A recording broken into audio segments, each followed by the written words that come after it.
राजपुर एक ऐसा गांव जहां जन्म लेते ही बच्चों की मौत हो जाती है।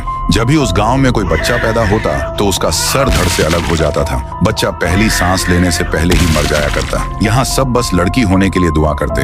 अगर बेटी पैदा हो जाए तो उसके बाप को खुशी का ठिकाना नहीं रहता। और एक दिन राजपुर गांव में नए पति पत्नी रहने के लिए आते हैं। अनजान पति गांव में घुसता जा रहा था, तभी अचानक से पत्नी के पेट में तेज दर्द होने लगता है। वह दर्द के मारे बहुत चिल्ला रही थी। उसको बच्चा होने वाला था, तभी उसको हॉस्पिटल में लाया जाता है। पर जिसका डर था वही हुआ। पत्नी को बेटा हुआ और उसका भी सर पल भर में धड़ से अलग हो गया। बेचारा पति अपनी पत्नी और मरे हुए बच्चे को रोते हुए ले जाने लगता है। तभी सामने से राय स्टार बेड के पास आता है और बच्चे का कटा हुआ सर देख उसके होश उड़ जाते हैं। भाई, मैं इस गाँव में नया आया हूँ, ये क्या है? बच्चे का सर कटा हुआ कैसे? ऐसा हाल किसने किया? अरे भैया, वही तो हमको सोमोज में नहीं आ रहा। हाय, मेरे पोतनी को बोछा हुआ, फिर रहस्यमय तरीके से उसका सर कोट गया। ये गांव बहुत बेकार। हाय, मेरी गलती हो गई, कोलकाता से इधर आके ये सुनकर राय स्टार दंग रह गया। अरे, ऐसा कैसे हो सकता है? बच्चे का सर धड़ से अलग कैसे हो सकता है? फिर राय स्टार वहाँ से चला जाता है ताकि उसको इसका राज पता चल सके। राय स्टार एक घर के पास से जा रहा था,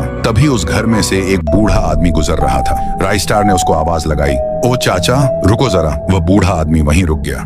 अरे बेटा, क्या हुआ? क्यों बुलाना चाहते हो? तुम मुझे नए लगते हो। वह सब छोड़ो चाचा जी, ये बताओ कि इस गांव में बेटा पैदा होने पर उसकी तुरंत मौत कैसे हो जाती है? मुझे ये जानना है। अरे बेटा, इस गांव में ऐसा ही है, बेटा पैदा होने पर मर जाता है। ये बात कुछ 10 साल पहले की है, जब इस गांव में राजा रत्नेश रहता था। यही इस गांव को संभालता था। उसकी एक पत्नी भी थी, इंदुमती। एक दिन इंदुमती ने राजा रत्नेश को खुशखबरी सुनाई, पतिदेव, मुझे राजकुमार होने वाला है। अरे वाह, ये तो बड़ी खुशखबरी है। हाँ, पर अगर तूने एक राजकुमार के बदले राजकुमारी को जन्म दिया तो पूरे गांव में मातम मनाऊंगा, और अगर राजकुमार पैदा हुआ तो पूरे राज्य में हीरे जवाहरात की बारिश करवाऊंगा। फिर वो दिन आया जब इंदुमती को बच्चा होने वाला था। राजा रत्नेश अस्पताल के अंदर गया तो इंदुमती ने एक राजकुमारी को जन्म दिया। इससे राजा रत्नेश का गुस्सा 7वें आसमान तक चला गया। उसने उसी हालत में इंदुमती को डंडे से मारते हुए अपनी जायदाद से बेदखल कर दिया। इंदुमती अपनी बच्ची को रोते हुए वहां से ले गई। बेटी का पेट भरने के लिए उसने भीख मांगनी शुरू कर दी, पर सबने मना कर दिया। हार मानकर